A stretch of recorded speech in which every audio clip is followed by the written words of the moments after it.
Hello. The title of this lecture is Classical Economists Respond to Socialism. I'm going to be looking at three economists, but also I want to say some words about labor unionism. The great industrial activity that began in the middle of the 18th century had a profound impact on societies. But there was another surge of industrialization in the late 19th century, sometimes referred to as the Second Industrial Revolution. Improved technologies and the addition of electricity and petroleum products, this all accelerated modernization and industrialization. There was the creation of wealth, increased social mobility, and the rise of the standard of living beyond the imagination of earlier thinkers. While the fiction of Charles Dickens, William Blake, and many other 19th century writers and intellectuals wrote of the horrors of industrial life, real wages increased and a more varied diet and new vocations soared accordingly.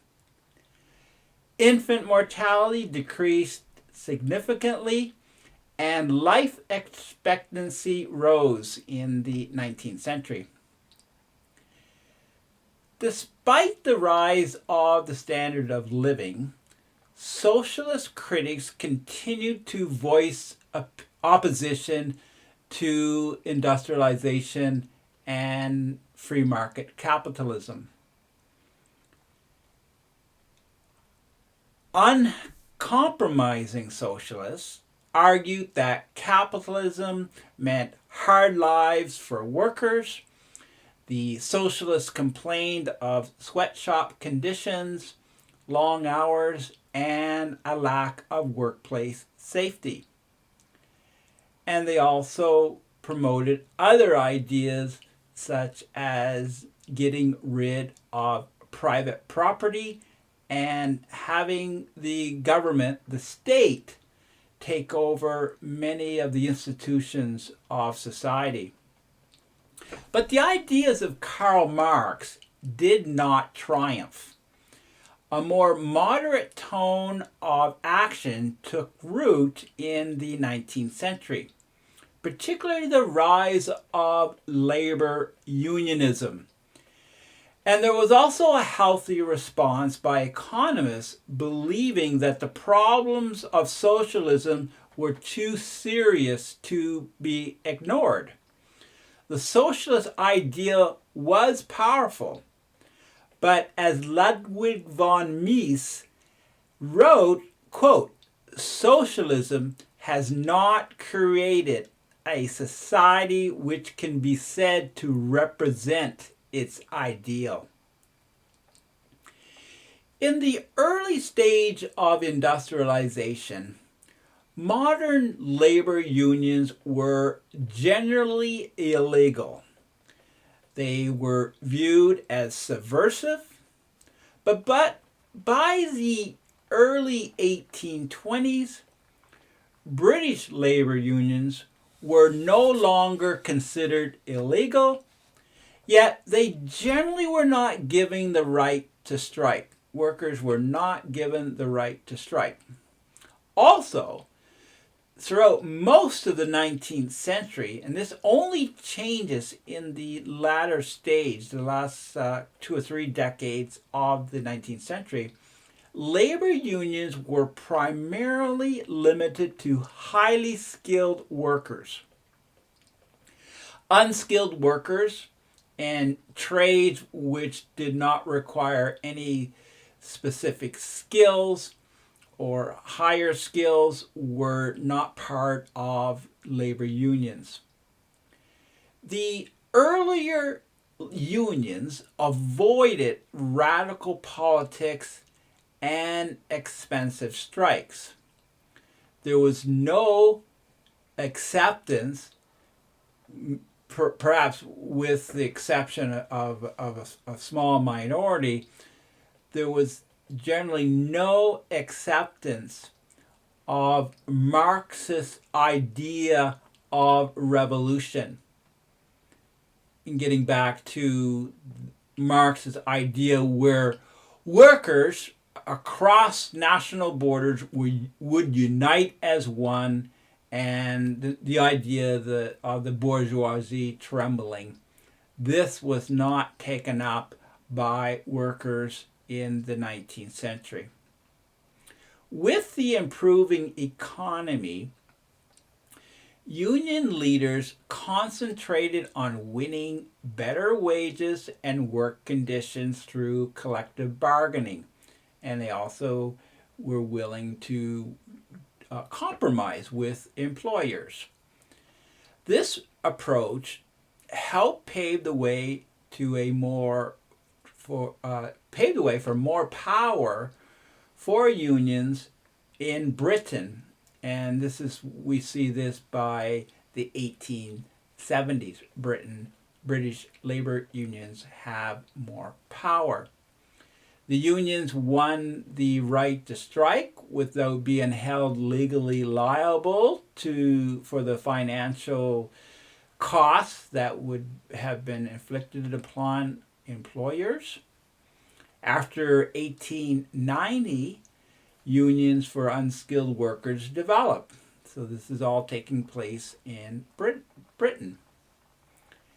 The Socialist but non-Marxist Labour Party in Britain, the same party that exists today, the Labour Party, was committed to gradual reform.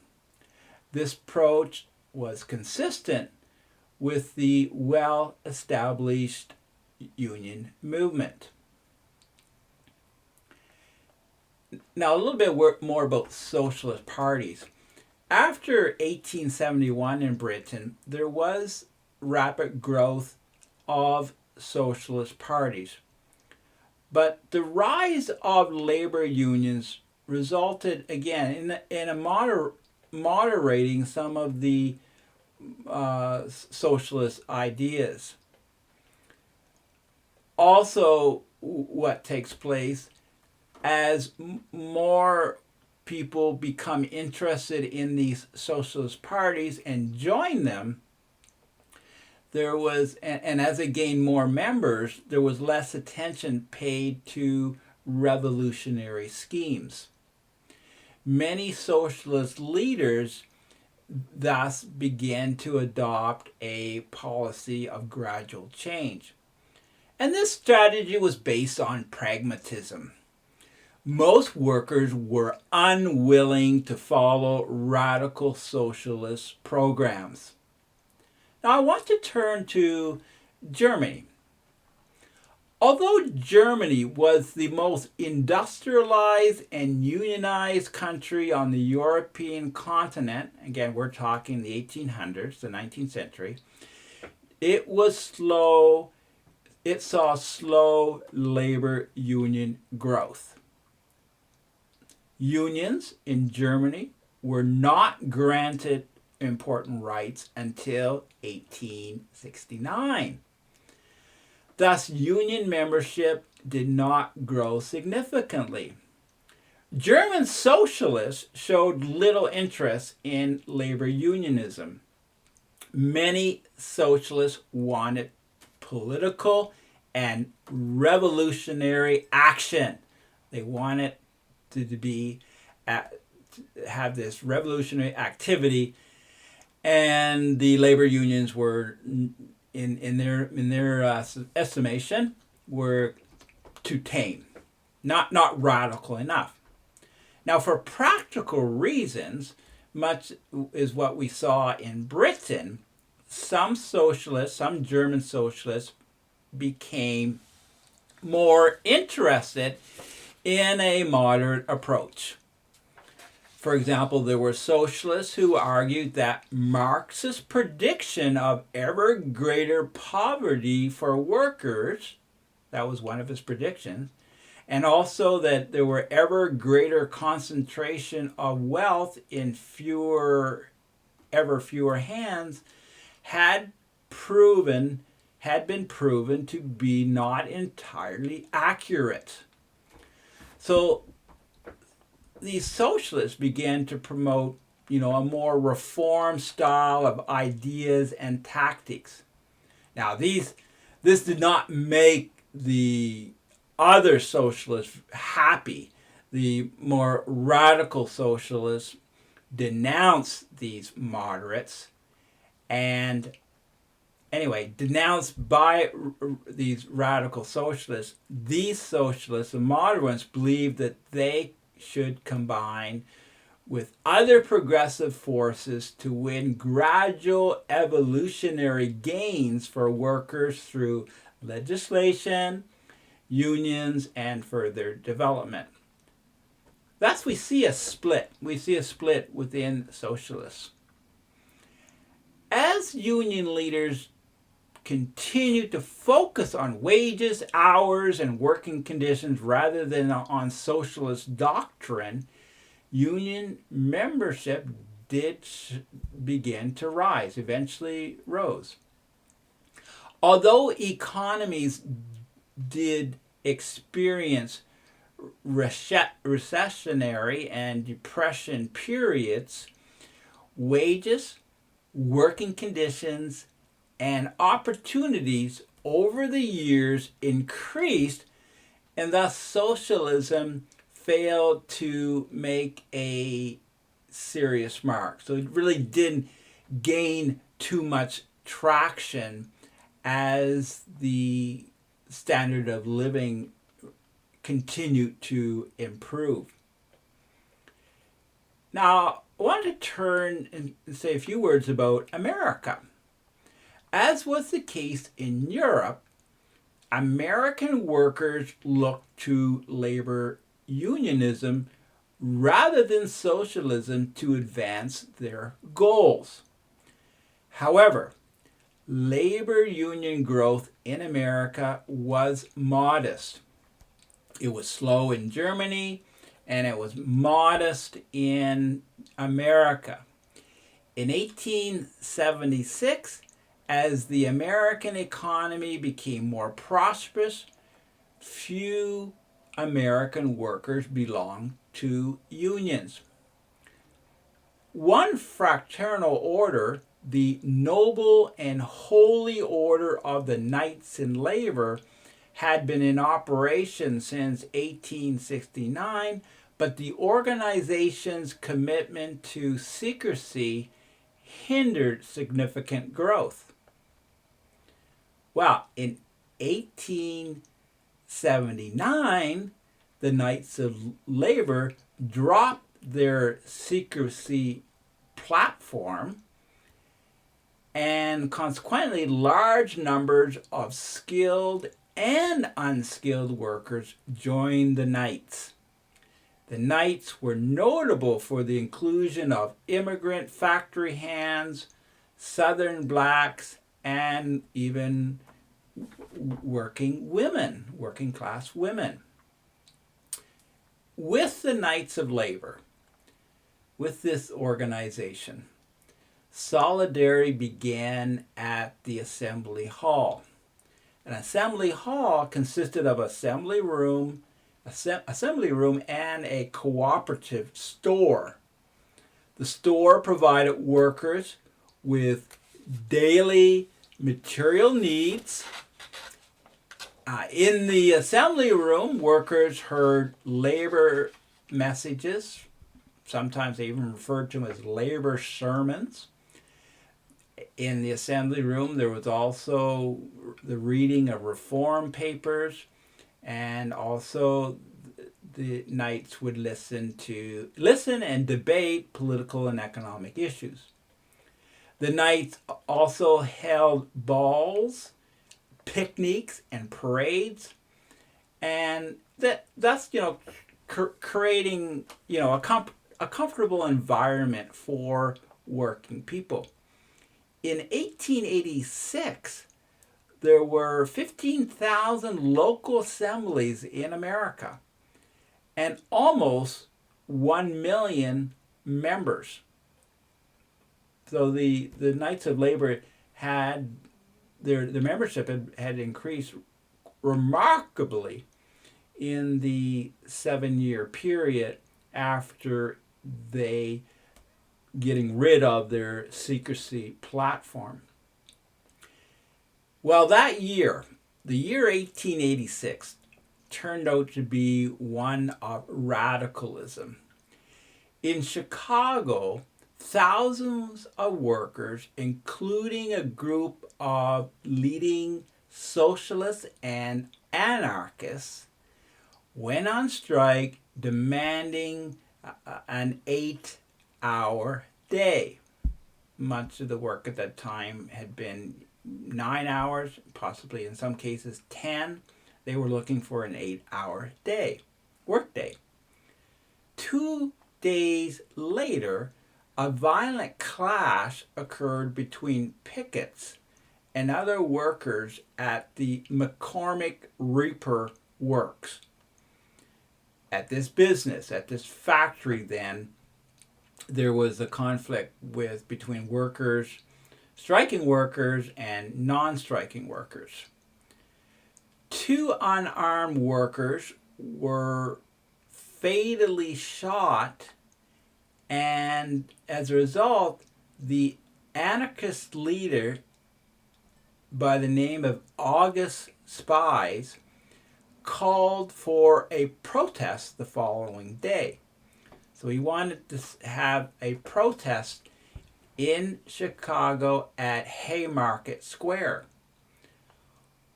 When the police attempted to break up the small rally at Haymarket Square, one of the radicals threw a bomb into the mix, and a policeman was killed as a result of this bomb.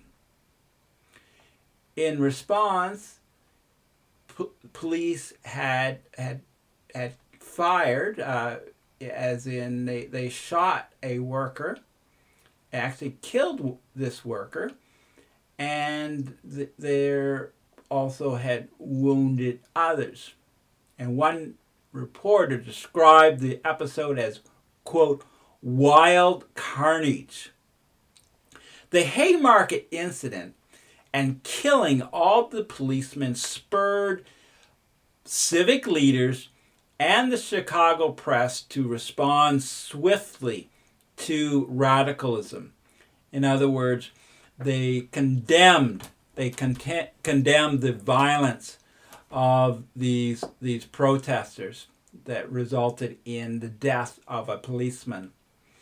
8 anarchist leaders were quickly arrested, charged with conspiracy to commit murder. They were tried, they were convicted, and sentenced to be executed. There was no fooling around on this. Much of the people, the Chicagoans, the city was just very upset that a policeman had been killed, and they were tired of the violence of these socialists and anarchists. That's the reason why things went as quickly as they did. There was the political will to take care of this. Now, in the end, not all were executed. 4 of them were hung. 1 committed suicide, and the remaining 3 did eventually receive pardons. The radicals were convinced that only violence could emancipate the working class, but the subsequent anarchy and violence divided and demoralized the labor movement. Thousands of workers were locked out of work by their employers, and what followed the nights of labor, they lost one strike after another. There just wasn't the support for labor unionism, and again, because of the violence. There were only 100,000 members in 1890 with the Knights. 100,000. And this was an incredible loss of membership from the almost 1 million 4 years earlier. The Knights of Labor's growth was also hit hard by the withdrawal of craft unions to form the American Federation of Labor. The American Federation of Labor, the AFL, really became the first modern union. You have skilled workers that were a part of the Knights. They peeled off and they went with the AFL. The AFL was led by the first leader, Samuel Gompers. And Gompers emphasized bread and butter tactics in place of the Knights' broad vision of a cooperative commonwealth. So, a little less idealistic approach for the AFL. They wanted to get to, bread and butter issues for their workers, for their members. The AFL recognized that the industrial system was permanent, so they weren't like the socialists who wanted eventually to see the demise of the system. The AFL then, it recognized the industrial system as being, it was not going to go anywhere. And they just concentrated on practical steps to improve wages and working conditions. And for the most part, I think they were successful in doing this. In the industrial West, socialism had little success in presenting a radical message in an era when industrialization, despite its imperfections, did bring a higher standard of living for the people, for society. However, socialism's hold on many intellectuals was a problem not to be underestimated. There were vigorous responses both indirectly and directly to socialism from classical economists presenting a free market, a more laissez-faire approach to the economy. Carl Menger is considered to be the father of the Austrian School of Economics. Menger's major contribution to economics was his work on the marginal utility theory of value and the principle of diminishing marginal utility. And one other was his work about the subjective theory of value. So in a moment I'll explain this. From Menger and others of the Austrian school, we see the subjective theory of value and a different methodology to gaining economic knowledge. Menger was born in 1840 in Eastern Europe at Galicia. At the time, this was Austria. Later, it was Poland. He studied law. He studied political science, both at the University of Vienna and the University of Prague. But it was at Krakow University where he received his doctorate in law. He worked as a financial journalist.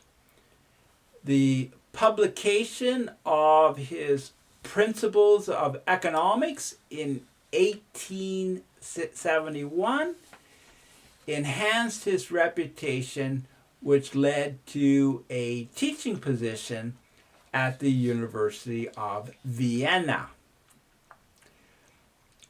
Menger believed that value arises because people make judgments about the worth of particular goods. In most cases, gold and diamonds are not valuable in and of themselves. Quote, they have value only because human beings desire them and find them useful.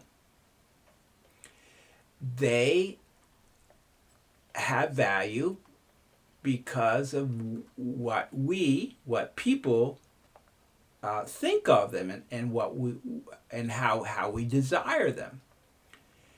This understanding is contrast to the labor theory of value as understood by David Ricardo and Karl Marx after him. Ricardo and Marx held that the amount of labor needed to produce a product determined its value. An example of this is the time, according to Marx, it would take to build or construct a chair. And the value of that chair would depend on how much time it took. That would determine its value, the amount of labor to produce that chair. And even Ricardo wrote, quote, that commodities derive their exchange value from two sources, from their scarcity and from the quantity of labor required to obtain them. So we have Marx and Ricardo on the same thinking and the same sharing on the notion of value. Basically, prices depend on production and technology. Here's what Menger wrote, quote, the determining factor in the value of a good is neither the quantity of labor or other goods necessary for its production, nor the quantity necessary for its reproduction, but rather the magnitude of importance of these satisfactions with respect to which we are conscious. Now, the way he presents this is maybe not the best, is not the clearest. What he's saying here, in other words, is that it's human desire that is the driving force behind the economics. Human desires result in economic exchange and help determine prices. Since the individual decides value, economic analysis must start with observing the behavior of the individual. Another contribution of Menger was his recognition that, quote, as one purchases greater and greater quantities of a good, each succeeding quantity purchased will yield less satisfaction to the consumer. This is what I mentioned earlier is called diminishing marginal utility. And I'll give you an example. Obviously, food is necessary for us. food is necessary and valuable to every one of us. But after we filled our stomach, the value of food diminishes. Thus, quote, satisfaction of the need for food is so complete that every further intake of food contributes neither to the maintenance of life nor to the preservation of health, nor does it even give pleasure to the consumer. And one can come up with other examples, but this food one is helpful, where think of having an ice cream cone, the value of that initial ice cream cone, and if you were to decide that you wanted to go crazy and have lots of ice cream, your second ice cream cone is going to be viewed less value than the first, and so on, and by the time you had your third ice cream cone, it's clearly a diminishing marginal value. On the issue of economic theory, Menger opposed the economists who rejected economic laws. And he believed that such rejection of universal economic laws, he believed this was dangerous, and it seemed it would be kind of rejecting science, but even more so, it was problematic because it could lead to a justification for government intervention or some other type of statism, including socialism, which was a concern. The next economist I want to turn to is Alfred Marshall. Alfred Marshall successfully took the new concepts of Menger, and he was able to package them in classical economic theory. And he did so in his book, The Principles of Economics, which was published in 1890. Marshall was born in the working class district of London in 1842. His father worked as a clerk at the Bank of England. Marshall studied mathematics at Cambridge University, and once he finished his education, he had an experience where he was walking through the poor sections of a number of cities, again experiencing the worst slums of a city. And he decided right then, he wanted to focus on economics. He wanted to study economics. Now, one of his contributions was the importance of studying individual markets in isolation. And he did this by the notion of the idea of supply and demand.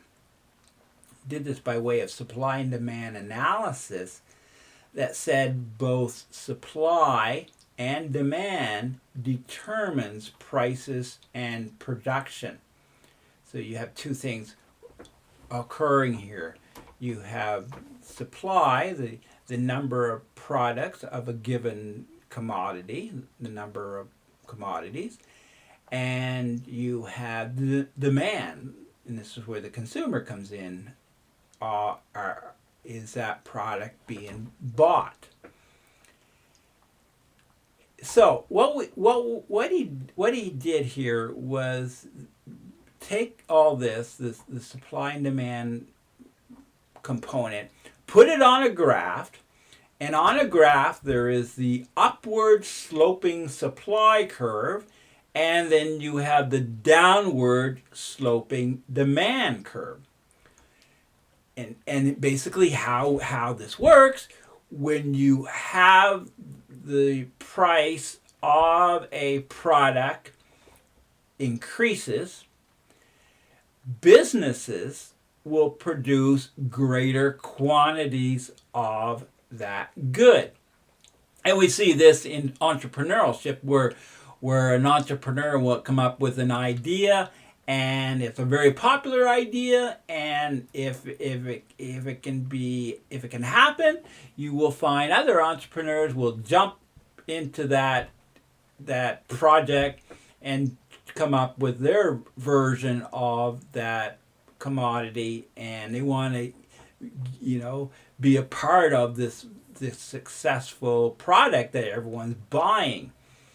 And okay, so when this happens, is eventually the price of the product falls, and that leads to consumers buying more of that product.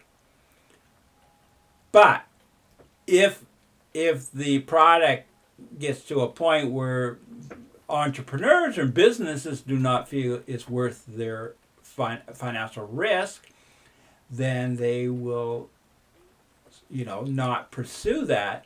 But the whole idea how this is supposed to work, or this is how Marshall explains it, is that competition will eventually lead to an equilibrium. And that's where we have the upward supply curve intersecting with the downward demand curve. And this all points to microeconomics, and it's a way where now economists can do calculations to understand the dynamics of economics, and particularly on how products, how that whole process works, where you have various products being pursued by entrepreneurs, at least until it gets to a point where it's not worth the risk. Because Marshall had considerable concern for poverty, he wanted to break the cycle of poor people who lacked broad and extensive work skills. But he didn't promote minimum wage legislation, nor did he support labor unionism. He didn't support trade unionism.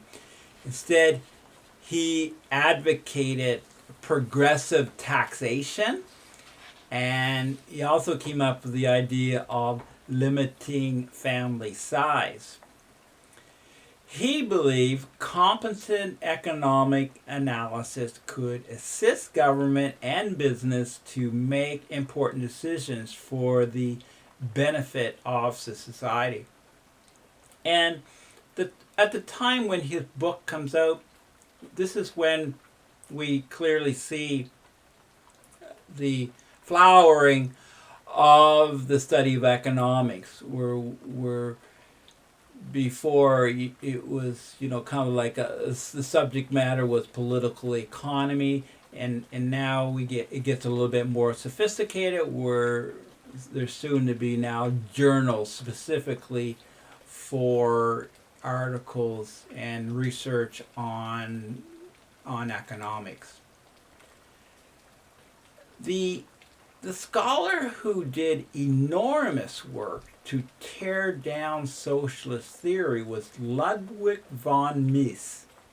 He was a member of the Austrian School of Economics. And so with the first two economists we looked at, Carl Menger and Alfred Marshall, their approach to socialism was more of an indirect approach to it, or like a more indirect confrontation or challenge to it. Mises, however, took a very direct approach. He was born in 1881. He was born actually in a wealthy Jewish family. His doctorate was in law. His economics was from the University of Vienna. So he had a doctorate in law and in economics. Mies taught at the University of Vienna until 1934 before leaving Austria for Switzerland. He then moved to the United States in 1940, teaching at the New York University until his retirement in 1969. Now, the explanation of why he left Austria, think of the times. This 1934. The year before was the rise of Adolf Hitler. And eventually he left Switzerland in 1940 to get to the United States before actually America entered the war, which they did later on in December of 1941. In his writings, he extended the Austrian marginal utility theory to money. He brought money into this understanding. He also explained business cycles as the uncontrolled expansion of bank credit.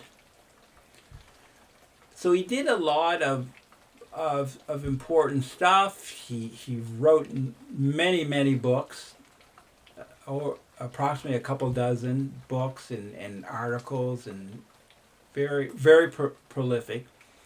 But he's best known as for his fight against socialism, at least within the group of intellectuals who were interested in reading both sides.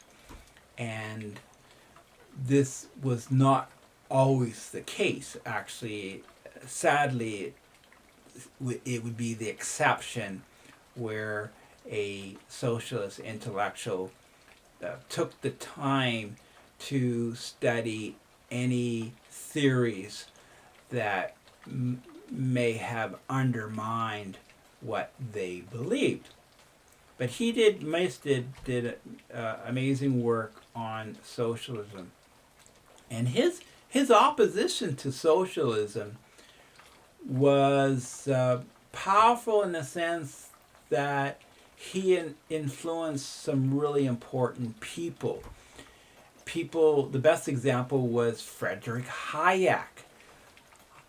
Before he read Mises, Hayek was an idealistic young man who wanted to build a better society. He wanted to build a better world using economics as a guide. And he wasn't the first to have that. I mean, this was not uncommon, right? For a number of these idealistic young people who want to work to see a better world, who would not want to do that. I mean, or at least who would not want to support someone who did that. So he was quite excited about this. But here's what he wrote. Socialism promised to fulfill our hopes for a more rational, more just world. And then came this book. Our hopes were dashed. Socialism, as in the book, and I'll just hold up my copy of Ludwig von Mises' book, Socialism. This book, Hayek wrote, dashed our hopes. Socialism told us that we had been looking for improvement in the wrong direction. This book, published early in the 1920s, and later went through a number of different editions, but it was that book that really kind of turned Hayek's world upside down. And the book itself is very comprehensive, very, very thorough in its analysis of socialism. In fact, the subtitle of the book is An Economic and Sociological Analysis. Mises argued that a socialist government was unable to plan a society efficiently.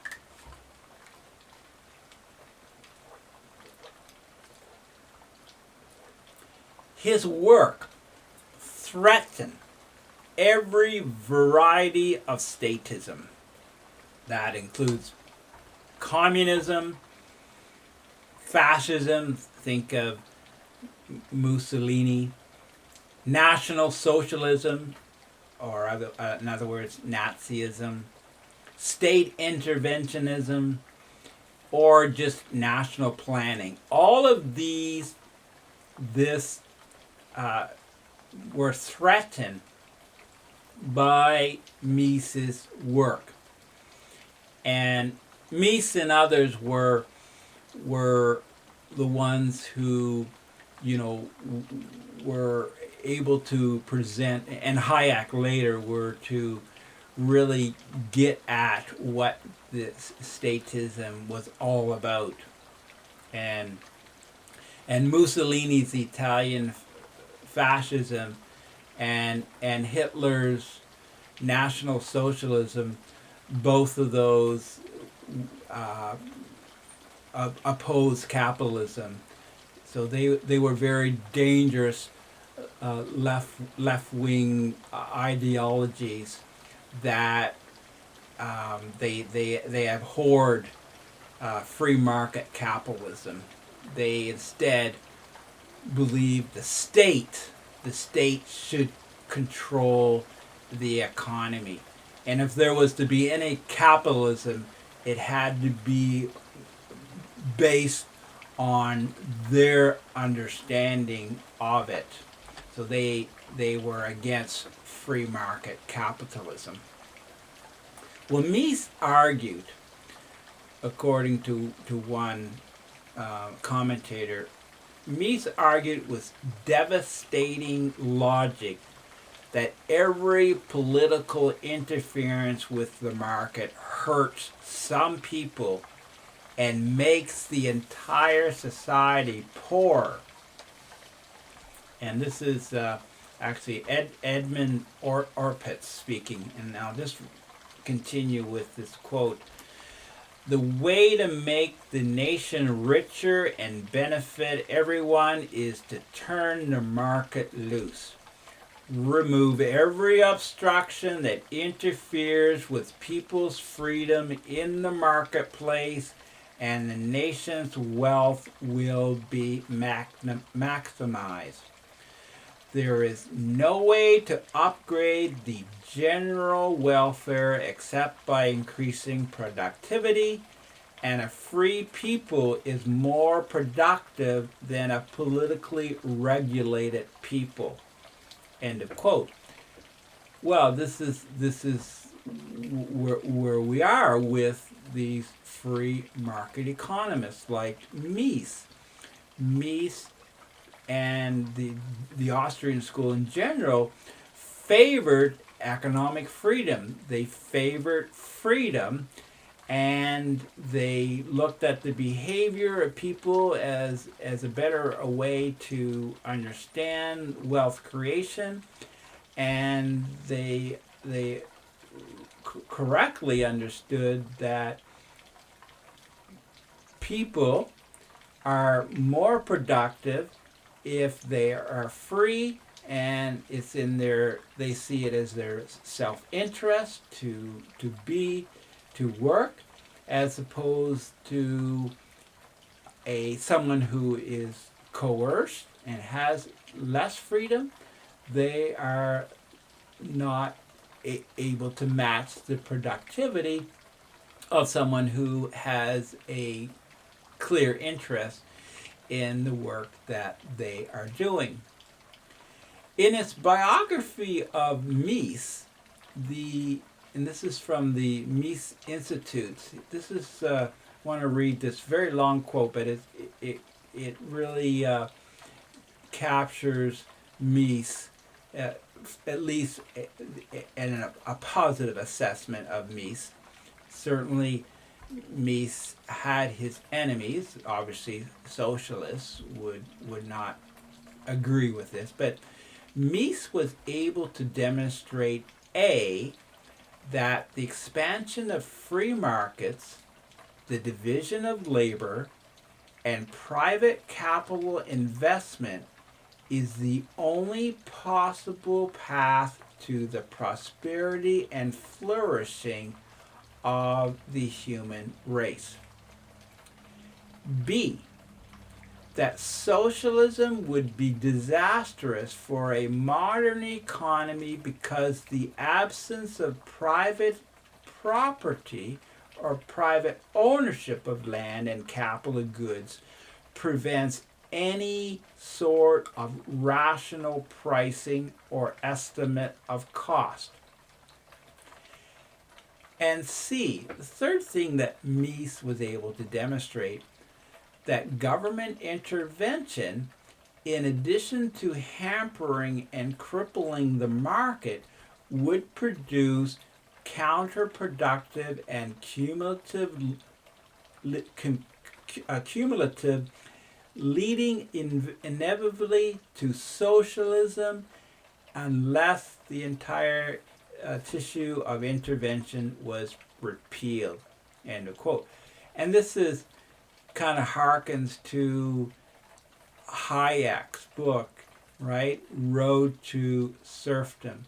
So Hayek, again, belongs in this category among the Austrian school of economics, and Hayek and Mises believe that with socialism, it was a process, and this is where they found it could be dangerous, is how incremental it was, and over time it would reach a point where there would be greater control by a smaller by a minority of people, and of course many would point to what took place in socialist countries such as the USSR, the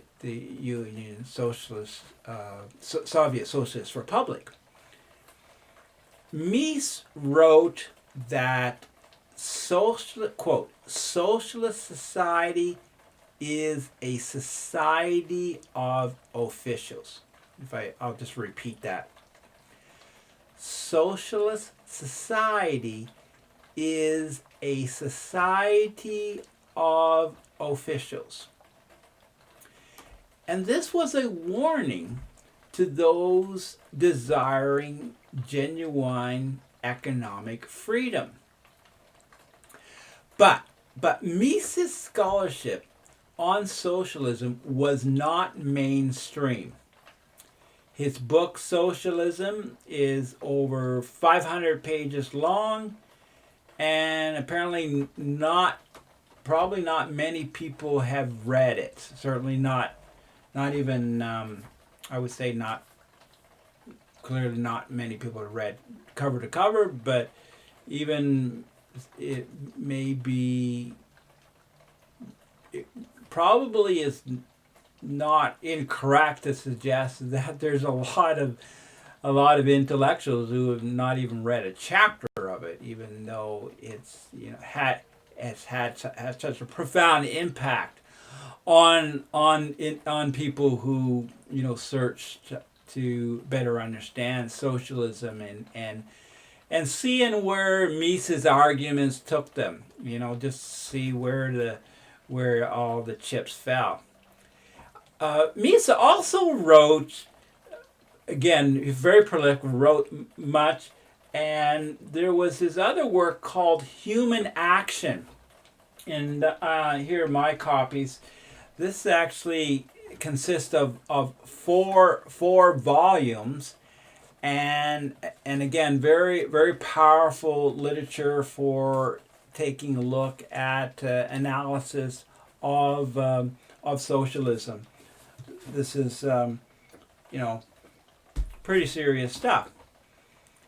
Now, the legacy of Mises is really more how he influenced those economists who took his work seriously and who did their best to inform others to be wary of the promises of socialism. And I'm going to leave it there, but in future lectures I will be saying more about socialism. Thank you.